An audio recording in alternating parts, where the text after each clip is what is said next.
प्यारे भक्तों, आज आश्विन महीने की अंतिम बुधवार को आप सभी श्रवण करेंगे बुधवार व्रत कथा। हिंदू धर्म में बुधवार का दिन भगवान गणेश की पूजा के लिए समर्पित है। इस दिन व्रत करने से कई फायदे माने जाते हैं। बुधवार का व्रत करने से बुध ग्रह से जुड़े दोष से छुटकारा मिलता है, करियर में सफलता मिलती है, मांगलिक कार्यों में कोई बाधा नहीं आती, आरोग्य और धन की प्राप्ति होती है, सुख शांति और समृद्धि मिलती है, जीवन के हर कष्ट दूर होता है। बुधवार का व्रत रखने वाले लोगों को इस दिन नमक खाने से बचना चाहिए। सेंधा नमक का भी सेवन करना वर्जित माना जाता है। तो आइए भक्तों, बड़े ही श्रद्धा प्रसन्नचित मन से श्रवण करते हैं बुधवार की व्रत कथा। किंतु एक बात का विशेष ध्यान रखिएगा, अधूरा कथा सुनने से व्रत का पूर्ण फल प्राप्त नहीं होता है, इसलिए कथा को पूरा अवश्य सुनिएगा। एक समय की बात है कि साहूकार अपने पत्नी को लाने के लिए अपने ससुराल गया। कुछ दिन रहने के बाद उसने अपनी पत्नी के साथ अपने घर आने की सोची। दुर्भाग्य से उस दिन बुधवार का दिन था। लड़की के परिवार वालों ने कहा कि आज बुधवार का दिन है, जो कि किसी कार्य हेतु शुभ नहीं माना जाता है, इसलिए आज तुम मत जाओ। किंतु साहूकार ने किसी की एक ना मानी और पत्नी समेत अपने ससुराल से घर को प्रस्थान किया। रास्ते में साहूकार की पत्नी को प्यास लगी। उसने साहूकारनी से कहा, तुम बैलगाड़ी में ही बैठो, मैं पानी लेकर आता हूँ। जब वो पानी लेकर आया तो उसने देखा कि उसका शक्ल का एक आदमी उसके पत्नी के साथ बैठा है। तब उसने जाकर उस पुरुष से पूछा, तुम कौन हो? तब उसने कहा, मैं साहूकार हूँ।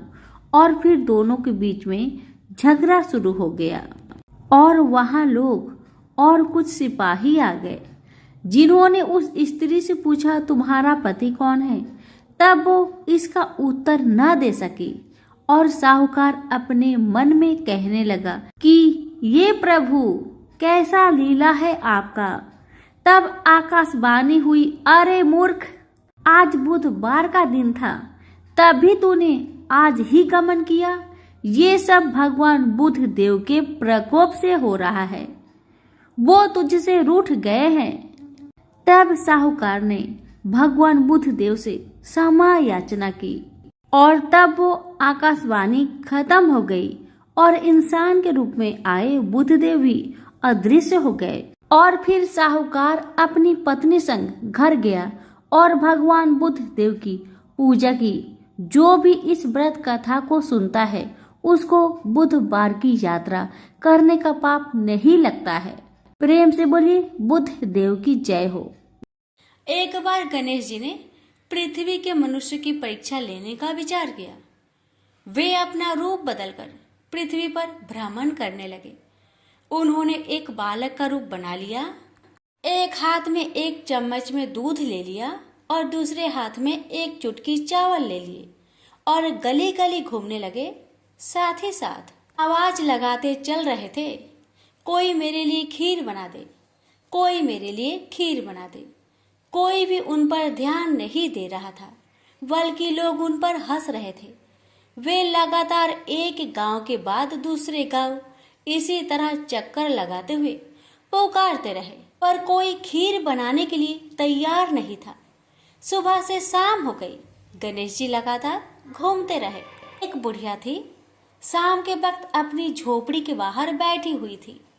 तभी गणेश जी वहां से पुकारते हुए निकले कि कोई मेरी खीर बना दे, कोई मेरी खीर बना दे। बुढ़िया बहुत कोमल हृदय वाली स्त्री थी। उसने कहा, बेटा, मैं तेरी खीर बना देती हूँ। गणेश जी ने कहा, माई, अपने घर में से दूध और चावल लेने के लिए बर्तन ले आओ। बुढ़िया एक कटोरी लेकर जब झोपड़ी के बाहर आई तो गणेश जी ने कहा, अपने घर का सबसे बड़ा बर्तन लेकर आओ। बुढ़िया को थोड़ी झुलझुलाहट हुई। पर उसने कहा चलो बच्चे का मन रख लेती हूँ, और अंदर जाकर वह अपने घर का सबसे बड़ा पतीला लेकर बाहर आई। गणेश जी ने चम्मच से पतीले में दूध उड़ेलना शुरू किया। तब बुढ़िया के आश्चर्य की सीमा न रही। जब उसने देखा दूध से पूरा पतीला भर गया है, एक के बाद एक वह बर्तन झोपड़ी से बाहर लाती गई और उसमें गणेश जी दूध भरते चले गए। इस तरह से घर के सारे बर्तन दूध से लबालब भर गए। गणेश भगवान ने बुढ़िया से कहा, मैं स्नान करके आता हूँ, तब तक तुम खीर बना लो, मैं वापस आकर खाऊंगा। बुढ़िया ने पूछा, मैं इतनी सारी खीर का क्या करूंगी? इस पर गणपति जी बोले, सारे गांव को दावत दे दो। बुढ़िया ने बड़े प्यार से मन लगाकर खीर बनाई। खीर की भीनी भीनी मीठी मीठी खुशबू चारों दिशाओं में फैल गई। खीर बनाने के बाद वह हर घर में जाकर खीर खाने का न्योता देने लगी। लोग उस पर हंस रहे थे। बुढ़िया के घर में खाने को दाना नहीं और यह सारे गांव को खीर खाने की दावत दे रही है। लोगों को कौतूहल हुआ और खीर की खुशबू से लोग खींचे चले आए। लो, सारा गांव बुढ़िया के घर में इकट्ठा हो गया। जब बुढ़िया की बहू को दावत की बात मालूम हुई, तब वह सबसे पहले वहां पहुंच गई। उसने खीर से भरे पतीलों को जब देखा तो उसके मुंह में पानी आ गया। उसे बड़ी जोर से भूख लगी हुई थी। उसने एक कटोरी खीर निकाली और दरवाजे के पीछे बैठकर खाने को तैयार करने लगी। इसी बीच एक छींटा गिर गया और गणपति जी का भोग लग गया और वो प्रसन्न हो गए। अब पूरे गांव को खाने की दावत देकर बुढ़िया वापस अपने घर आई। उसने देखा बालक वापस आ गया था। बुढ़िया ने कहा, बेटा खीर तैयार है, भोग लगा लो। गणपति जी बोले, माँ भोग तो लग चुका है, मेरा पेट पूरी तरह से भर गया है, मैं तृप्त हूँ, अब तू खा, अपने परिवार और गांव वालों को खिला। बुढ़िया ने कहा, यह तो बहुत ज्यादा है, सबका पेट भर जाएगा, इसके बाद भी यह बच जाएगी। उस बची खीर का मैं क्या करूंगी? ईश्वर गणेश जी बोले, उस बची खीर को रात में अपने घर के चारों कोनों में रख देना। और बुढ़िया ने ऐसा ही किया। जब सारा गांव जी भरकर खा चुका, तभी ढेर सारी खीर बच गई। उसने उसके पत्र को अपने घर के चारों तरफ रख दिया। वहां उठकर उसने क्या देखा? पतीले में खीर के स्थान पर हीरे, जवाहरात और मोती भर गए हैं। बहुत खुश हुई। उसकी सारी दरिद्रता दूर हो गई। वह आराम से रहने लगी। उसने गणपति जी का एक भव्य मंदिर बनवाया और साथ में एक बड़ा सा तालाब भी खुदवाया। इस तरह उसका नाम दूर दूर तक प्रसिद्ध हो गया। उस जगह वार्षिक मेले लगने लगे। लोग गणेश जी की कृपा प्राप्त करने के लिए उस स्थान पर पूजा करने और मान्यताएं मानने के लिए आने लगे। गणेश जी सबकी मनोकामनाएं को पूरी करने लगे।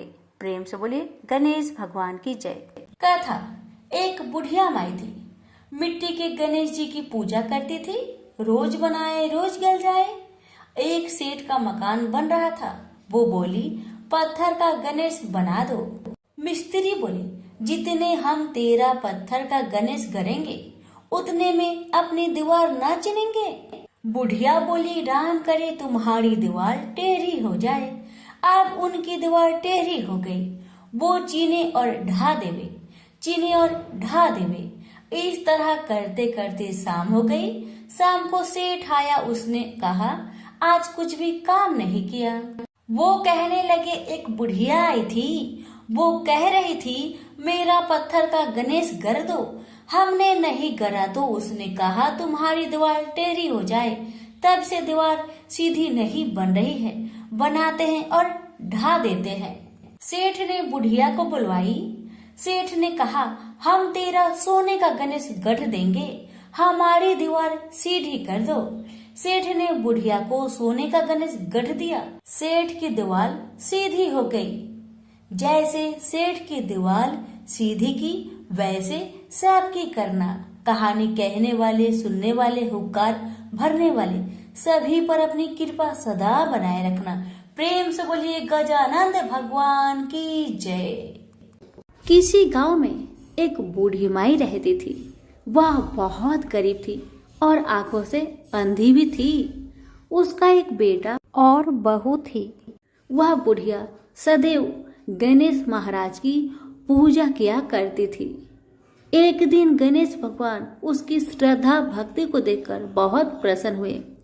गणेश भगवान ने सोचा, ये बुढ़िया माई तो आंखों से अंधी है, फिर भी मेरी पूजा पाठ कितना श्रद्धा के साथ करती है, इसलिए मुझे इसके लिए कुछ करना चाहिए। इतना ही सोचकर गणेश जी उस बुढ़िया माई के सामने प्रकट होकर बोले, बुढ़िया माई, तू जो चाहे सो मुझसे मांग ले, मैं तुझसे बहुत प्रसन्न हूँ। बुढ़िया माई हाथ जोड़कर गणेश महाराज से बोली, हे भगवान, मुझे तो कुछ मांगना ही नहीं आता, तो मैं कैसे मांगू और क्या मांगू, आप ही मुझे बताए।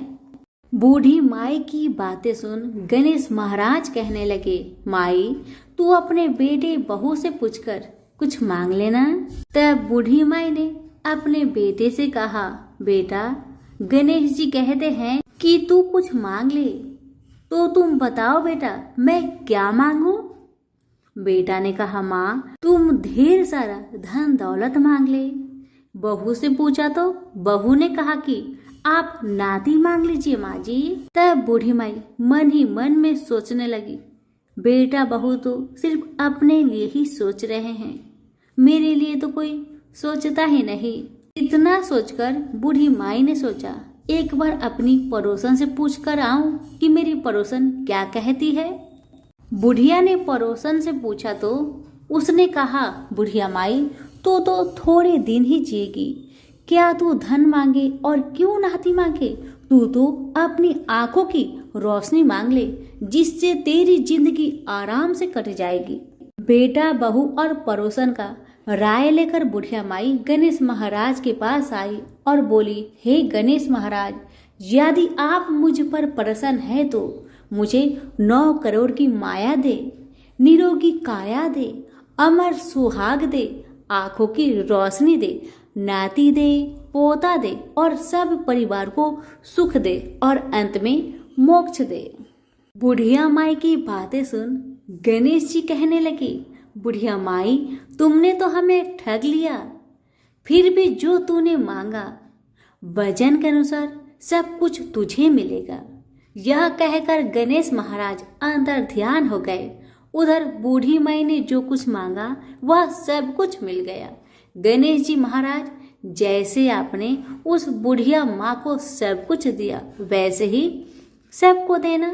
कहानी कहने वाले, सुनने वाले, हुक्कारे भरने वाले सभी के परिवार पर अपनी कृपा सदा बनाए रखना।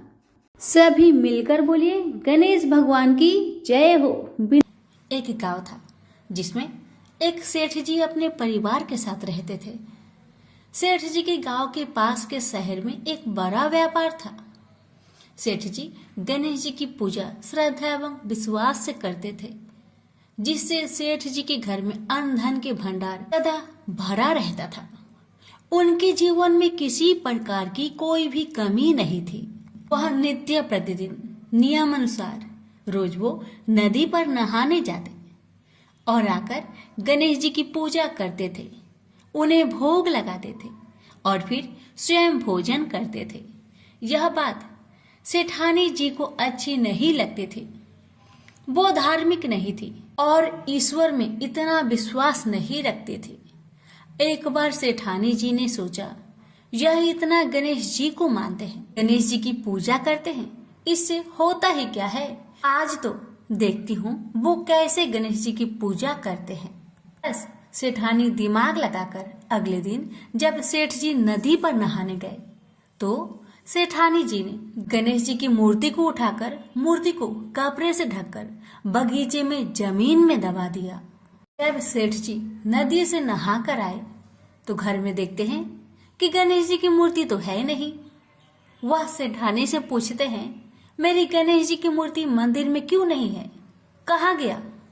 तो सेठानी जी बोलती है, मुझे नहीं मालूम। सेठ जी गणेश जी को बहुत ढूंढते हैं पर उनकी मूर्ति घर में नहीं मिली। उस दिन सेठ जी गणेश जी का पूजा नहीं कर पाए और न ही उनको भोग लगा पाए। इसके लिए सेठ जी ने अन्न जल का त्याग कर दिया और गणेश जी से प्रार्थना करने लगे, हे प्रभु, लगता है आप मुझसे रुष्ट हो गए हैं और कहीं चले गए हैं। आप अपनी कृपा दृष्टि मुझ पर बरसाइए। हे प्रभु, मुझे दर्शन दीजिए। अब सेठ जी ने मन ही मन प्रतिज्ञा किया कि जब तक मुझे मेरे गणेश जी नहीं मिल जाते, मुझे दर्शन नहीं देते, मैं तब तक अन्न जल का त्याग करता हूँ। उस दिन पूरा दिन निकल गया। रात्रि में सेठ जी की भक्ति से प्रसन्न होकर गणेश जी भगवान ने सपने में गणेश जी भगवान एक छोटे से चूहे के साथ खेल रहे थे और चूहे को खाने को लड्डू दे रहे थे। चूहा लड्डू लेकर बगीचे में जाता है और जमीन को खोदता है और लड्डू वहीं डाल देता है। अचानक सेठ जी की नींद खुल जाती है। सेठ जी बगीचे में जाते हैं और वही खोदने लगते हैं जहां पर उन्होंने चूहे को सपने में लड्डू दबाते हुए देखा था। ठीक वहीं पर खोदते हैं। गणेश जी की कृपा से, उनकी आशीर्वाद से वहीं पर गणेश जी की मूर्ति कपड़े में लिपटा हुआ मिट्टी के अंदर छुपा हुआ था। सेठ जी ने गणेश जी की मूर्ति को प्रणाम करके उन्हें लेकर घर आया और अच्छे से साफ सफाई करके उनकी पूजा की, उन्हें भोग लगाया। देखकर सेठानी ने पूछा, आपको गणेश जी कहाँ मिले? सेठ जी सेठानी जी से सपने की सारी कहानी बताते हैं। वह बात जानकर सेठानी जी को बड़ा आश्चर्य हुआ। सेठानी को मन ही मन श्रद्धा एवं विश्वास से गणेश जी भगवान की भक्त बन जाती है और सेठ जी से कहती है कि मुझसे बड़ा भारी अपराध हो गया है। अब हम दोनों पति पत्नी प्रेम सहित गणेश जी भगवान की आराधना करेंगे एवं उनकी पूजा में कोई भी कमी नहीं आने देंगे। यह सुनकर सेठ जी बड़े प्रसन्न हो जाते हैं और दोनों पति पत्नी गणेश जी भगवान को धन्यवाद करते हैं। जय बोलिए गणेश भगवान की जय, सदा ही जय। प्रभु अपनी अनुकंपा सेठ सेठानी के समान ही हम सभी पर बनाए रखना। कहानी सुनने वालों की सभी मनोकामनाएं पूर्ण करना। बात उस समय की है जब परशुराम ने अपनी प्रतिज्ञा के अनुसार पृथ्वी को क्षत्रियों से रहित कर दिया था।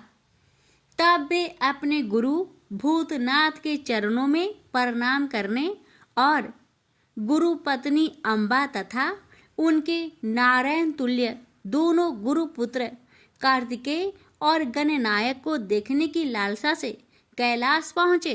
वहाँ उन्होंने अत्यंत अद्भुत कैलाशपुरी का दर्शन किया। अपने गुरु की उस दिव्य पुरी के दर्शन कर उनका नंदन आनंद विभोर हो गए। फिर उन्होंने शिव का 15 योजन ऊंचा और 4 योजन विस्तृत अत्यंत सुंदर आश्रम देखा। परशुराम वहां सबसे मिले और उन्होंने सबसे बात की। इसके बाद वे नंदीकेश्वर से आज्ञा प्राप्त कर प्रसन्नता पूर्वक आश्रम के भीतर प्रविष्ट हुए।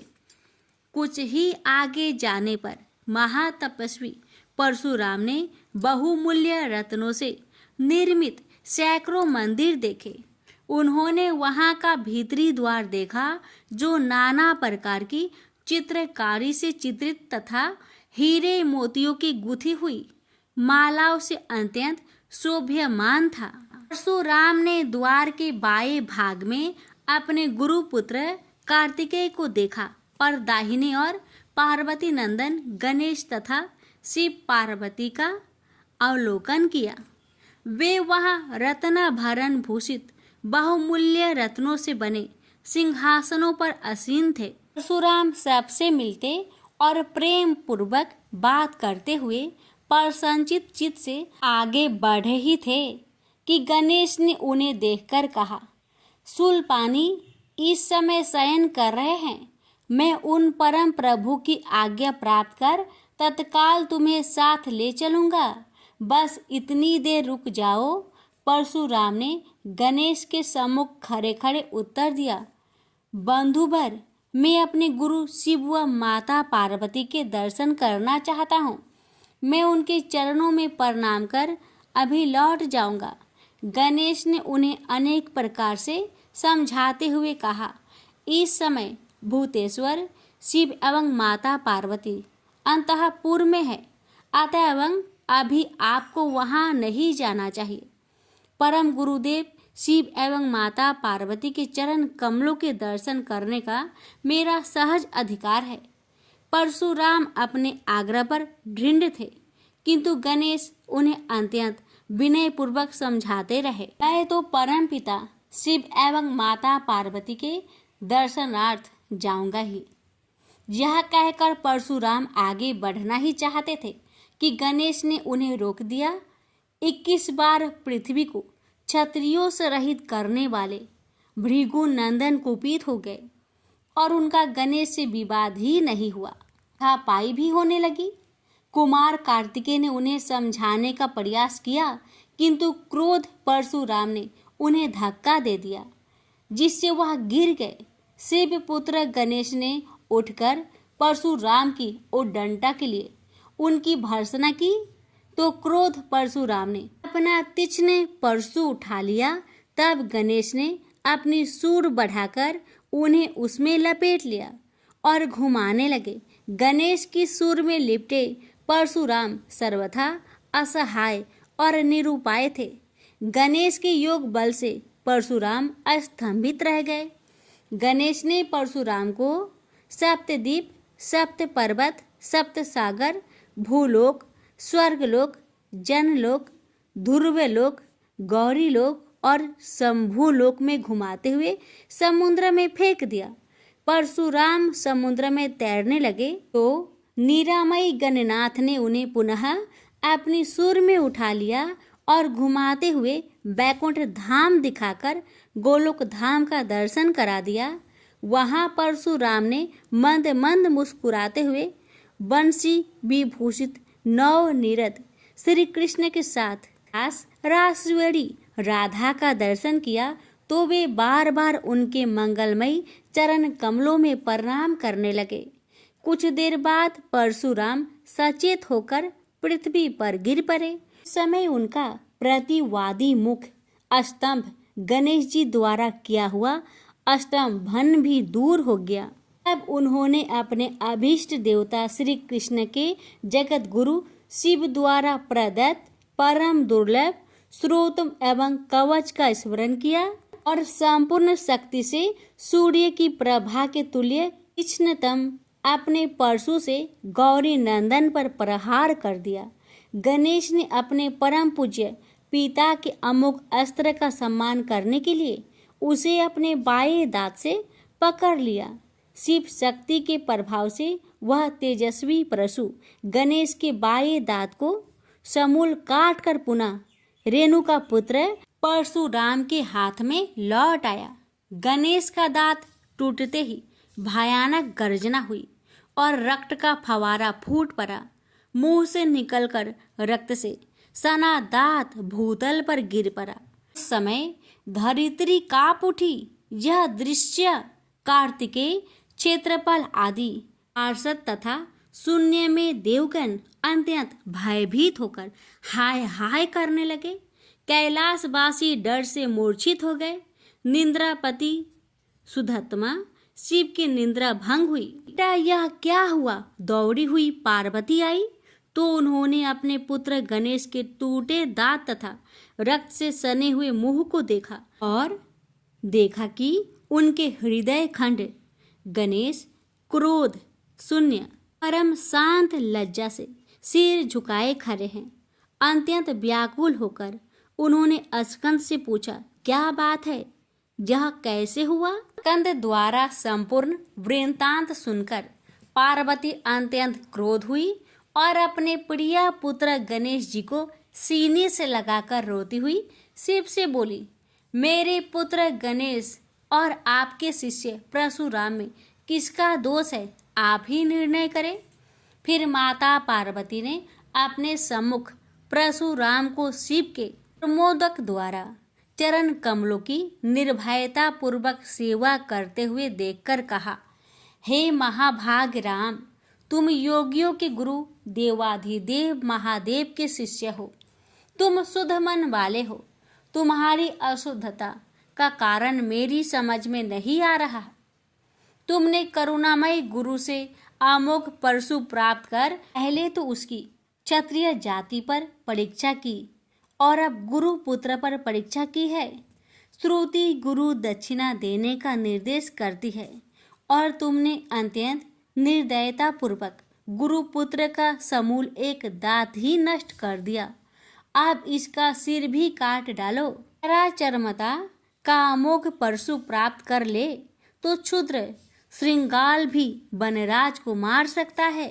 इतना कहकर क्रोध से भगवती पार्वती परशुराम को मारने के लिए प्रस्तुत हो गई। भाई बस परशुराम ने मन ही मन करुणा सागर गुरु को प्रणाम कर अपने इष्ट देव गोलोकनाथ श्री कृष्ण का स्मरण किया।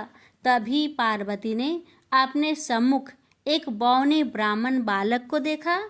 उस पर तेजस्वी ब्राह्मण बालक को देखकर आतुरता से भगवान शंकर ने भक्ति पूर्वक मस्तक झुकाकर प्रणाम किया।